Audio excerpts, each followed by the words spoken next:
गुरुदेव, आपके चरणों में कोटि कोटि प्रणाम। गुरुदेव, नया साधक गुरु कृपा और श्री जी की कृपा से ही इस मार्ग पर चल पाता है। मुझे ये बहुत भय लगा रहता है कि मैं बिना गुरु कृपा के एक कदम भी नहीं चल पाऊंगा और अगर छूट गई तो बहुत जोर से गिरूंगा। महाराज जी, ये क्या? ये हर साधक को होता है, तुम्ही को ले होता, सबको होता है, क्योंकि गुरु के ही सहारे अध्यात्म पूरा होता है। तो बस डर ये लगा रहता है कहीं उनकी नज़र से हम विमुख ना हो जाएं, कहीं कोई ऐसी बात न, ये हमें भी डर रहता है कि सब ठीक है, लेकिन अगर गुरुदेव की नज़र हट गई तो हम फिर आए क्या। प्रकाशक तो वही है ना, उन्हीं के प्रकाश से है, और प्रकाश खत्म तो हमारा मार्ग पहले ही अंधकार में था। गुरु कृपा, इसलिए पूरे अहंकार का नाश होता है एक ही जगह, गुरु के चरणों में। वहाँ बस नहीं चलती, वहाँ अहंकार की बस नहीं चलती। जैसा कहा वैसे ही। अब पूर्व में गुरुजन इतने कठोर नियम देने वाले, परीक्षा इतनी कठोर परीक्षा, पूछो मत, अहंकार की धज्जियां उड़ा दे, तब जाकर के प्रकाश होता है। गुरु कृपा ही प्रकाश करती है सब।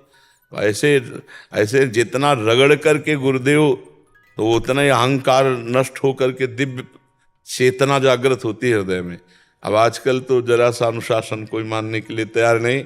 गुरुजनों ने ऐसा पूछो मत, ये बिना किसी अपराध के दंड देना, और ये ना कह सकते हो आपकी बिना अपराध के दंड दे रहे हो। अनुभव होना चाहिए कि नहीं, पता नहीं कोई ना कोई गलती होगी। हमें दिखाई दे रहा है दिन, लेकिन हम यही मानेंगे कि मेरी आंखों का दोष है। मेरे स्वामी तो कह रहे हैं तो रात है, तो फिर हम दिन नहीं मानेंगे, हम रात ही मानेंगे। ये मुझे दिखाई दे रहा है, ये मेरा दोष है, लेकिन मेरे स्वामी कह रहे हैं इस समय रात है, तो रात ही है। हमारे चतुराशी जी की पहली पंक्ति, जोई जोई प्यारो करे, सोई मोहि भावे, भावे मोहि जोई, सोई सोई करें प्यारे। पहली पंक्ति, मेरे प्यारे जो करते हैं वही मुझे अच्छा लगता है। फिर दूसरी पंक्ति में, जो मुझे अच्छा लगता है वही मेरे प्यारे करते हैं। ये सिद्ध महापुरुष की स्थिति है। अब जो मैं चाह करूंगा वही मेरा आराध्य देव करेगा। पहले आराध्य देव जो कर रहा है वही मुझे पसंद है, वही मुझे चाहत। तो शरणागति जब हमारे हृदय में आती है तो फिर ये तो एक डर आ ही जाता है कि अपने प्यारे का बिछोह या उनका त्याग या उनकी जरा भी वृत्ति बिगड़, ये पसंद नहीं। चाहे जितना दंड दे दो, पर जब आप देखो तो अपनापन करके देखते रहो। ये गुरुजनों के सामने ही होता है, क्योंकि वहाँ बस नहीं तो अहंकार हर साधन में पुष्ट हो जाता है। मैं व्रत करता हूँ तो व्रत का अनुष्ठान का अहंकार, तो सब में मैं पुष्ट होता रहता है।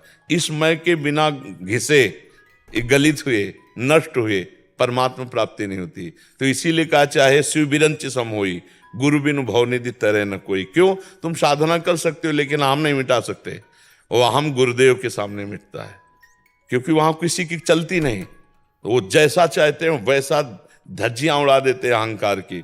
और जब अपने जनों के अहंकार रहित कर देते हैं तो अपने आप सरिस कर देते हैं, आप सरिस बना देते हैं।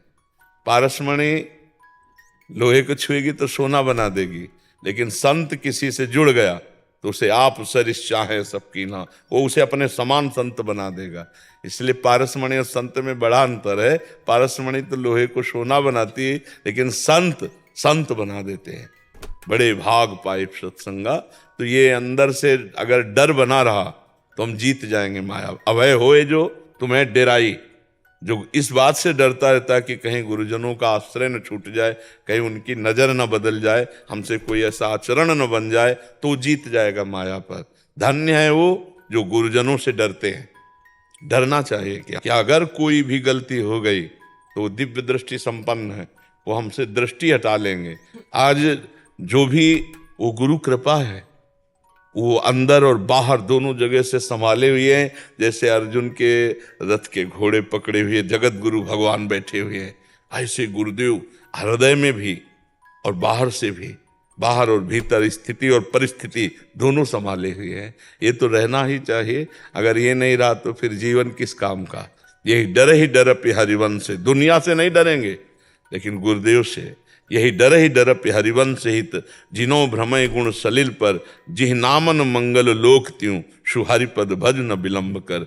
जिनका नाम तीनों लोगों का मंगल करने वाला है, मधुर मधुर नाम स्मरण करो। ऐसी कोई गलती ही नहीं होगी जिससे हमारे गुरुदेव हमको त्याग दें।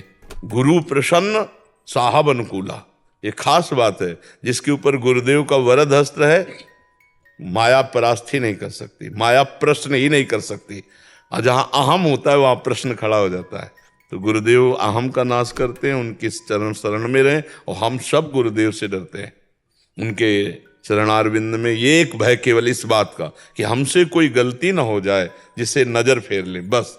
और कोई डर नहीं होता, बस यही डर होता है। जिससे हम प्यार करते हैं, जिसे अपना स्वामी मानते हैं, वो देख करके ऐसे नजर कर लें, बस। इससे ज्यादा और मारना क्या होगा।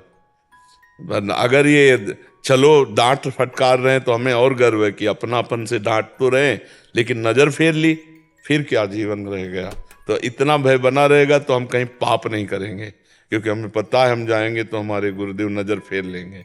गलती का सबसे बड़ा दंड नजर फेर लेना, प्रेमी जनों के लिए बहुत आहत करने वाली बात। मारो पीटो अपमान करो वो चलेगा, लेकिन नजर घुमा लो फिर देखो मत, तो फिर ये नहीं चलेगा। फिर तो एक जो सच्चे महापुरुष जन होते हैं उनका यही दंड होता है, वो अपनी दृष्टि हटा ली, अब बस खत्म, हमारे पर रह क्या गया। आपकी दृष्टि ही थी, वही कहा है, नजरों से गिराना ना चाहे जितनी सजा देना।